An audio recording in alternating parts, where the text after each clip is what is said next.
कहानी की शुरुआत होती है और हम समंदर के बीचों बीच एक बोट को देखते हैं जिसमें जूलिया नाम की एक लेडी, उसके हस्बैंड टॉम और बेटे बेन और उसकी बेटी कैसी के साथ वहां आई होती है। टॉम और जूलिया अपने बेटे बेन का बर्थडे डिफरेंट सेलिब्रेट करना चाहते थे। इसी कारण ये लोग समुंदर के बीच आ पहुंचे। वो सब के सब आज की रात बेन का बर्थडे सेलिब्रेट करेंगे और फिर टॉम एक अच्छी जगह देखकर अपनी बोट रोक देता है। यहाँ हम देखते हैं जूलिया थोड़ा एंजॉय के लिए समंदर में स्विमिंग करने कूद जाती है और कैसी मस्ती से बाहर का नज़ारा देखते हुए हेडफोन्स लगाकर सॉन्ग सुन रही होती है। वहीं दूसरी तरफ टॉम मछलियां पकड़ता है और साथ ही साथ अपने बेटे बेन को भी मछली पकड़ने का तरीका सिखा रहा है। जबकि दूसरी तरफ जूलिया, जो कि स्विमिंग कर रही थी, अचानक जूलिया को समंदर में कुछ आहट सी होती है जिसे देख वो थोड़ा डर जाती है। फिर उसको महसूस होता है कि जैसे समंदर का पानी तेजी के साथ एक दिशा में बह रहा है और यहाँ जूलिया पानी से निकलने की कोशिश करती है, लेकिन पानी का बहाव बहुत तेज था और उसी के साथ वो खींची चली जाती है। बोट का कंपास भी हर दिशा में घूम रहा होता है, लेकिन टॉम को इसका एहसास नहीं होता और वो बेन को मछली पकड़ना सिखाने में बिजी रहता है। और यहाँ जूलिया पानी में फंस जाती है जिस वजह से वो मदद के लिए चिल्लाने लगती है। जबकि इधर थोड़ी ही देर में टॉम को जूलिया के चिल्लाने की आवाज आती है जिससे टॉम जूलिया को देख लेता है और वो बोट को जूलिया के पास ले जाकर उसे बचाने के लिए पानी में कूद जाता है और उसे बचाकर बोट पर ले आता है। और फिर टॉम कैसी को डांटता है और कहता है, मैंने तुमसे कहा था ना, कोई स्विमिंग करने जाए तो उस पर ध्यान रखना। इस पर कैसी घबराते हुए टॉम को सॉरी बोलती है और कहती है कि डैड, मैंने हेडफोन्स लगा रखे थे जिस वजह से मुझे आवाज नहीं आई। खैर जूलिया अब ठीक है। इसीलिए अब रात को बर्थडे सेलिब्रेशन की सारी तैयारियां हो जाती हैं। बलून्स, केक, सब कुछ रेडी हो जाता है और इस रात बेन पूरे 13 साल का हो गया है। केक वगैरह कट होने के बाद वो सब खूब एंजॉय करते हैं और बेन को गिफ्ट देते हैं और साथ ही फोटो भी क्लिक करते हैं। कैसी लैपटॉप लेकर बाहर आती है और अपने बॉयफ्रेंड से वीडियो कॉल पर बात करती है। इधर कैसी देखती है कि उसके बॉयफ्रेंड के बैकग्राउंड में बिजली गिर रही है और बिजली देखकर ऐसा लगता है जैसे बहुत बड़ा तूफान आने वाला है। और उसका बॉयफ्रेंड कहता है कि वेदर रिपोर्ट में कुछ नहीं था, बहुत देर से बिजली गिर रही है और हवा भी पता नहीं कैसी चल रही है। अचानक नेटवर्क भी कट हो जाता है और कॉल भी कट जाती है। अब कैसी तुरंत ही इस बारे में अपने मॉम डैड को बताती है और वो कहती है, मैं अपने बॉयफ्रेंड से बात कर रही थी और वो कह रहा था कि वहां पर कुछ अजीब सा हो रहा है। लेकिन तभी अचानक इनकी बोट पर एक जोर का झटका लगता है जिसे देखकर वो सब के सब घबरा जाते हैं और वो देखते हैं कि बहुत सारी वेल मछलियां इनकी बोट से टकरा रही हैं। लेकिन सोचने वाली बात यह है कि यहाँ ये वेल मछलियां कहाँ से आ गईं, क्योंकि इस जगह वेल मछलियां नहीं होती हैं। क्या ये रास्ता भटक गई हैं? ये सोचकर टॉम परेशान हो जाता है। दरअसल टॉम एक ओशियन रिसर्चर है, इसीलिए वो समंदर के बारे में बहुत कुछ जानता है। और थोड़ी ही देर बाद वेल मछलियां वहां से चली जाती हैं और कुछ ही देर में वो बाहर आता है तो टॉम जख्मी होता है। उसे प्रोपेलर की वजह से चोट लग जाती है। तब जूलिया उसके जख्म पर पट्टी करते हुए पूछती है, सब ठीक तो है? लेकिन टॉम कहता है, नहीं, असल में एक प्रॉब्लम है। बोट के नीचे का एक शाफ्ट टूट गया है। अगर हमने उसे ठीक नहीं किया तो शायद हम बोट की डायरेक्शन नहीं बदल पाएंगे। अगर हम उसे बिना ठीक करे बोट को स्टार्ट करेंगे तो बोट का इंजन खराब हो सकता है। इधर हम कैसी को देखते हैं जो अपने बॉयफ्रेंड को दोबारा कॉल करने के लिए बाहर आती है, लेकिन सिग्नल नहीं होता। वहीं टॉम खाने पीने की चीजें चेक करता है और बताता है कि यह अभी 4 दिन और चल जाएगा, लेकिन हमें बहुत संभाल कर इन चीजों को चलाना है और बचा कर रखना है ताकि ये हमारी इमरजेंसी में काम आए। अब जूलिया रेडियो पर किसी को कांटेक्ट करने की कोशिश करती है, लेकिन सिग्नल ना होने की वजह से कांटेक्ट हो नहीं पाता। टॉम कहता है, घबराओ नहीं, यहाँ कई शिप काम के सिलसिले में आती जाती रहती हैं। ये शिप का समुद्री रास्ता है, इसीलिए हम उनसे मदद ले सकते हैं। तुम सब टेंशन मत लो, मैं सब कुछ ठीक कर दूंगा। तभी वो सब एक अजीब सी आवाज सुनकर बाहर आते हैं और ये देखकर वो हैरान हो जाते हैं कि एक आग का गोला उनकी बोट की दिशा में ही आ रहा है, जिसे देखकर टॉम जल्द ही बोट को स्टार्ट करके वहां से थोड़ी दूर पर ले आता है। पर बिना शार्प के बोट चलाने की वजह से इंजन खराब हो जाता है और हम देखते हैं कि बाहर एक सैटेलाइट गिरा होता है, जिसे देखकर लगता है जैसे कोई खतरनाक तूफान आने वाला है। और कुछ ही देर में बादल गरजते हैं और बिजली भी गिरने लगती है, जिसके डर से सब लोग बोट के अंदर चले जाते हैं और लाइफ जैकेट पहनकर रेडी रहते हैं कि अगर कोई अनहोनी होगी तो वो सब उसका सामना कर पाएं। अगली सुबह हम देखते हैं कि सब बिल्कुल ठीक है, पर रात भर बोट बुरी तरह हिलती रही थी, लेकिन अब बोट जरा भी पानी में नहीं हिल रही। ऐसा कैसे हो सकता है? ये सब देखने जब वो बाहर आते हैं तो वहां का दृश्य देखकर ये लोग हैरत से दंग रह जाते हैं, क्योंकि ये लोग समुद्र के बीच थे और देखकर लग रहा था कि यहाँ का पानी कहीं और बहकर चला गया है और इनका बोट जमीन पर खड़ा है। और ये उस जगह को देखकर शॉक्ड होते हैं, क्योंकि समुद्र के नीचे नीचे कैसा होता है इनको पता नहीं था, पर आज इन लोगों ने ये भी देख लिया। अब हम बोट के कंपास को देखते हैं जो किसी और दिशा को ही नॉर्थ बता रहा है। अब टॉम को समझ आता है कि पृथ्वी के ध्रुवों के मैग्नेटिक पोल्स की अदला बदली हो गई है, जिसके कारण समुद्र का सारा पानी किसी और दिशा में चला गया है। इसका मतलब जहां पहले जमीन थी अब वहां समुद्र का पानी चला गया है, यानी कि इस दुनिया से इंसानियत लगभग खत्म हो चुकी है। बस कुछ ही लोग होंगे जो जिंदा बचे होंगे। टॉम आगे बताता है कि मेरे रिसर्च के हिसाब से लाखों साल पहले ऐसा हुआ था और वही लगभग ऐसा दोबारा हो रहा है। यहाँ टॉम की बात सुनकर सब घबरा जाते हैं और कैसी खुद को बोट के कमरे में बंद करके रोने लगती है कि शायद उसका बॉयफ्रेंड भी जिंदा नहीं होगा। यही सोचकर वो बहुत ज्यादा रोती है। वहीं बैन बैलून्स को उड़ाता है ताकि उनको देखकर कोई इनकी मदद करने के लिए आ जाए। तभी यहाँ टॉम को एक चैनल पर रेडियो सिग्नल मिल जाता है और टॉम पूछता है कि आप हो कहाँ पर, क्या वो जगह सेफ है? तो वहां से वो आदमी कहता है कि मैं एक सबमरीन का कैप्टन हूँ, फिलहाल उसी सबमरीन के अंदर हूँ। और वो आदमी भी इसीलिए जिंदा बच गया था क्योंकि सबमरीन बहुत गहराई में थी और ये सब चेंज होने की वजह से जो कम्युनिकेशन डिवाइस जमीन पर थे वो काम नहीं करेंगे। तो वो कहता है कि अब मेरे हिसाब से जो पानी दूसरी दिशा में गया था वो जल्द ही यहाँ वापस आ जाएगा, शायद एक हफ्ते के अंदर। इसीलिए तुम लोग जहां कहीं भी हो वहां की सबसे ऊंची चट्टान पर जाकर रहो, वहीं सेफ रहोगे। तब टॉम डायरेक्टली पूछ लेता है कि क्या हम भी वहां आकर सबमरीन में रह सकते हैं, क्योंकि अगर पानी आ भी गया तो भी सबमरीन सेफ रहेगी। तब कैप्टन कहता है कि तुम सब यहाँ नहीं आ सकते क्योंकि ये बहुत ही छोटा सबमरीन है, इसमें सिर्फ 2 या 3 लोग ही रह सकते हैं और यहाँ पर मैं और मेरा पार्टनर ऑलरेडी है, लेकिन वो मर चुका है, इसीलिए यहाँ पर सिर्फ 2 लोगों की जगह है।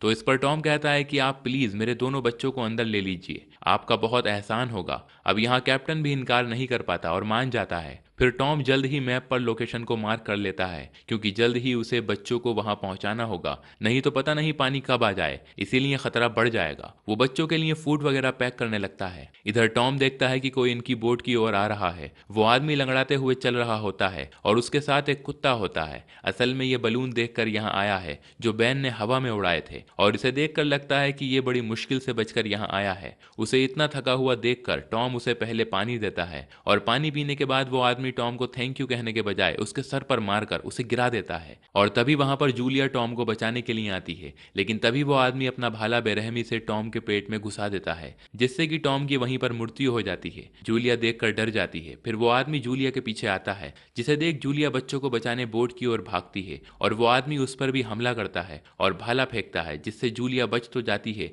लेकिन उसके हाथ पर वो भाला लग जाता है। वो हिम्मत करते हुए बोट के अंदर जाती है जहां वो बैन और कैसी को उस आदमी और टॉम के बारे में बताती है, जिसे वो दोनों डर जाते हैं। फिर जूलिया बैन और कैसी को एक लॉकर में बंद कर देती है और कैसी को एक गन देती है और कहती है अगर तुम्हें कोई रास्ता ना दिखे तब ये गन यूज करना, वरना नहीं करना। इतना कहकर जूलिया बोट के नीचे बने बाथरूम में छुप जाती है। इतने में वो आदमी दरवाजा तोड़कर अंदर आ जाता है और उसे कुछ खाने का सामान दिखता है जिसे वो खाने लगता है और साथ ही जूलिया को भी ढूंढता है। इधर जूलिया के हाथ में चाकू था और जैसे ही वो बाथरूम का दरवाजा खोलता है तो वो देखता है जूलिया बाथरूम में नहीं होती। दरअसल बाथरूम में एक बड़ा छेद है जिसकी वजह से वो बाहर आ जाती है और तभी वो आदमी भी उस छेद से देखने लगता है, लेकिन जूलिया बोट के नीचे बहुत शांति से बैठी थी और तभी उस आदमी का कुत्ता उसे देख लेता है और उस पर हमला कर देता है, जिससे जूलिया डर जाती है। वो सोचती है कि कहीं उसको वो आदमी ना देख ले, इसी कारण वो उस कुत्ते को चाकू से मार देती है। अब कुत्ते की आवाज सुनकर जब वो आदमी बाहर आता है तो वो अपने कुत्ते को मरा हुआ देखता है। तभी जूलिया मौका देखकर बोट पर चढ़ जाती है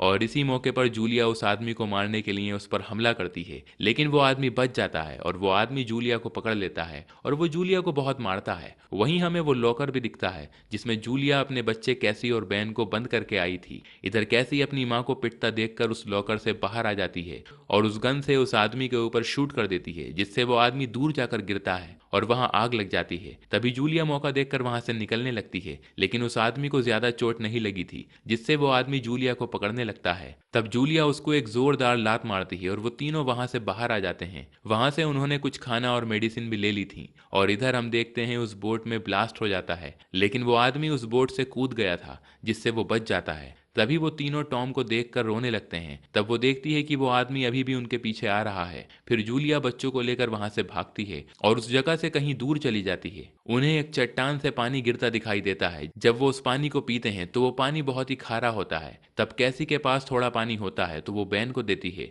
लेकिन बैन पानी नहीं लेता और टॉम को याद करके रोने लगता है और कहता है अगर मैंने वो बलून नहीं उड़ाए होते तो शायद ऐसा ना होता और डैड आज जिंदा होते। इस सब का जिम्मेदार सिर्फ मैं हूँ। और इधर कैसी भी उसको दोष देती है। तब जूलिया उसको समझाती है और कहती है कि इसका कोई जिम्मेदार नहीं है, जो हो गया उसे भूल जाओ, बस अब हमें यहाँ से निकलना होगा। तभी वो देखते हैं कि वो आदमी भी उन्हीं की तरफ आ रहा है। वो जल्द ही उस दिशा की तरफ भागते हैं जहां सबमरीन और उसका कैप्टन था। अब जब हम रास्ते का नज़ारा देखते हैं तो हमें पता चलता है कि समंदर की गहराई में बहुत सारे प्लास्टिक बोतल्स और कैन पड़े हैं और यहाँ शार्क मरे पड़े होते हैं। वहीं बैन उनको देख रहा होता है। जो जूलिया उससे कहती है हमें टाइम वेस्ट नहीं करना है, जल्दी ही यहाँ से निकलना है, और इसीलिए वो भाग रहे होते हैं। और थोड़ी आगे जाने पर उन्हें शिप से कई बैरल्स भी गिरे पड़े दिखाई देते हैं, जिससे शायद तेल ट्रांसपोर्ट किया गया होगा। इधर भागते भागते बैन को प्यास लगती है और कैसी उसे पानी देती है और इनके पास अब पानी भी खत्म हो जाता है। अब कैसी कहती है कि अब हम नहीं बचेंगे, हम भी ऐसे ही मर जाएंगे, लेकिन जूलिया उन्हें हिम्मत देती है और कहती है कि बेटा जब तक जान है तो हमें कोशिश करनी होगी, क्योंकि हम लोग ऐसे हार नहीं मान सकते। और फिर वो आगे बढ़ते हैं और रास्ते में एक प्लेन देखते हैं जो कई साल पहले समंदर में क्रैश हो गया था। अब जूलिया कहती है कि हमें आज रात यहीं रुकना होगा। वो अंदर जाकर आराम करते हैं। तभी जूलिया बर्थडे पे खिंची हुई फैमिली फोटो देखती है। जूलिया और टॉम की लव मैरिज थी, जिसे वो टॉम को याद करके बहुत रोती है। यहाँ बच्चे भी टॉम को याद करके रोते हैं। अब रात होती है और वो सो जाते हैं, लेकिन कैसी को बाहर से कोई आवाज आती है और वो अकेली बाहर जाकर देखती है तो वहाँ कोई नहीं होता। लेकिन अचानक वही आदमी वहाँ आकर कैसी पर पीछे से हमला करता है। यहाँ हमें पता चलता है कि इन लोगों ने यहाँ उस आदमी के लिए जाल बिछाया था और वो आदमी कैसी को मारने ही वाला होता है। लेकिन वहां से कैसी हट जाती है और पीछे से जूलिया उस आदमी को चाकू मार देती है, जिससे वो मर जाता है। अगली सुबह वो तीनों बाहर आते हैं और वो उस आदमी को देखकर खुश होते हैं कि अब ये आदमी मर गया। लेकिन जैसे ही वो उस आदमी की बॉडी को देखते हैं तो वो डर जाते हैं कि यहाँ पर जरूर कोई ना कोई जानवर है जिसने उस आदमी की बॉडी का बड़ा बुरा हाल कर दिया है और ये जगह भी खतरे से खाली नहीं है। इसीलिए तीनों वहां से जल्द निकलते हैं। इधर जूलिया और कैसी मैप देख रही होती हैं तो इधर बैन को प्यास लगती है, जिसे वो बर्दाश्त नहीं कर पाता और उसे एक जगह पानी दिखता है जो कि समंदर का पानी है, लेकिन यहाँ पानी खराब हो गया था। बैन को प्यास के चक्कर में पता नहीं चलता और इसी में उसने बहुत पानी पी लिया। तब जूलिया और कैसी उसे रोकती हैं, लेकिन पानी पीने की वजह से उसकी रास्ते में तबीयत खराब हो जाती है और उससे चला भी नहीं जाता। जहां उन्हें कुछ प्लास्टिक की कुछ चीजें मिलती हैं, जिसे जोड़कर जूलिया और कैसी एक टेंट जैसा बनाती हैं, जिसमें वो आराम करती हैं। जूलिया फिर बैन को इंजेक्शन लगाती है और कुछ देर बाद उन्हें कोई आवाज़ आती है, जिसे सुनकर जूलिया बाहर आ जाती है। किसी की चीख सुनकर वो डर जाती है और तुरंत अपने बच्चों को जगाती है और फिर तीनों वहां से भागने लगते हैं। पता नहीं ऐसा क्या था जिसे देखकर वो भाग रहे थे। रास्ते में उन्हें एक पुराना शिप दिखता है जहाँ कोई कंटेनर्स भी पड़े थे। यहाँ पर कुछ सर्वाइवर्स होते हैं। ये तीनों उनकी तरफ भागते हैं। तभी हम देखते हैं कि वहाँ समंदर के बड़े बड़े केकड़े उनके पीछे पड़े थे, जिसे देखकर वो भाग रहे थे। जूलिया सर्वाइवर्स से कहती है प्लीज हमें भी अंदर ले लो, दरवाजा बंद मत करो, लेकिन सर्वाइवर्स कंटेनर्स में जाकर अंदर से लॉक कर लेते हैं। यहाँ जूलिया दरवाजे पीटती है और कहती है प्लीज हमें भी अंदर ले लो, लेकिन तभी केकड़ों को पास आता देख जूलिया कैसी और बैन को कंटेनर के ऊपर चढ़ा देती है और खुद भी चढ़ ही रही होती है कि इतने में एक केकड़ा जूलिया के पैर को जख्मी कर देता है। फिर भी जूलिया हिम्मत करके ऊपर चढ़ जाती है, जिससे वो बच जाते हैं। लेकिन जो सर्वाइवर्स कंटेनर्स के अंदर थे, असल में कंटेनर के साइड में एक गैप होता है जिससे केकड़े अंदर घुस जाते हैं और वो लोग केकड़ों को शूट करते हैं, लेकिन केकड़े सर्वाइवर्स को मारकर खा जाते हैं। जख्म की वजह से जूलिया बेहोश हो जाती है। जब उसको होश आता है तो कैसी और बैन वहां नहीं होते, जिससे जूलिया डर जाती है। फिर वो उनको आवाज लगाती है। जब वो नीचे आती है तो वो दोनों नीचे होते हैं और कंटेनर के अंदर उन्हें पानी और कुछ खाने को मिलता है, जिसे वो रख लेते हैं। जूलिया उन सर्वाइवर्स की गन उठा लेती है और उनकी पॉकेट्स चेक करती है, जिसमें उसे एक रेडियो मिलता है और जिससे वो कैप्टन को कांटेक्ट करने की कोशिश करती है। तब कांटेक्ट हो जाता है जब जूलिया उसे बताती है कि बड़े बड़े केकड़ों ने हम पर हमला कर दिया था, जिस वजह से मेरा मैप खो गया है। कैप्टन कहता है कि मुझ पर भी हमला हुआ है और मैं भी घायल हो चुका हूँ। अगर ये केकड़े यहाँ आ गए हैं तो इसका मतलब समंदर का पानी भी यहीं पहुंचता होगा। मैं अपना फायर गन शूट करता हूँ, जिसे देखकर तुम लोग यहाँ आ जाओ। जिससे जूलिया बच्चों को लेकर उस दिशा में निकल जाती है और बहुत दूर चलने के बाद इनको एक छोटा सा सबमरीन दिखाई देता है। ये लोग वहां जाने लगते हैं, लेकिन यहाँ का रास्ता बहुत मुश्किल होता है। चट्टानों और पत्थरों के बीच से होकर वो एक जगह पहुंचते हैं जहाँ पत्थरों पर उन्हें समुद्री शेल्स दिखाई देते हैं। इधर ये लोग भूखे होते हैं, लेकिन भूख इनसे बर्दाश्त नहीं हो रही होती। इन सब से निकलकर वो आगे बढ़ रहे होते हैं, लेकिन अचानक जूलिया का पैर फिसल जाता है और वो एक गहरे गड्ढे में गिर जाती है। तब जूलिया चिल्लाकर कहती है, तुम दोनों जल्दी से यहाँ से चले जाओ और सबमरीन में सेफ हो जाओ, और थोड़ी देर में यहाँ पानी आने ही वाला है। मैं बच नहीं पाऊंगी, तुम जाओ, क्योंकि उस सबमरीन में सिर्फ 2 ही लोग रह सकते हैं। अब कैसी मजबूर होकर वहां से चली जाती है। वो सबमरीन तक पहुंच जाते हैं और दरवाजे को पीटते हैं, पर कोई दरवाजा नहीं खोलता।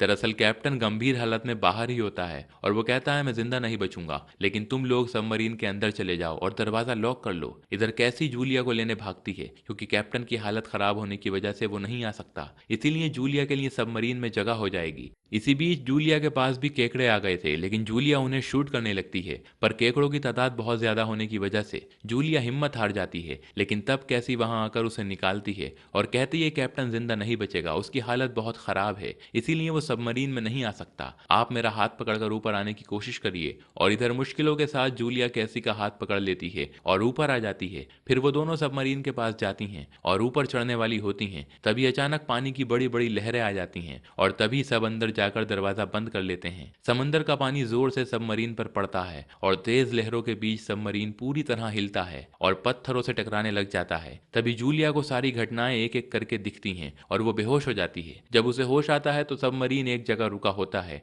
असल में ये एक शहर था जो पानी में डूबकर पूरी तरह बर्बाद हो चुका है और यहाँ पर इन तीनों के अलावा कोई भी जिंदा नहीं बचा है। और इस मोमेंट पर यह कहानी खत्म हो जाती है।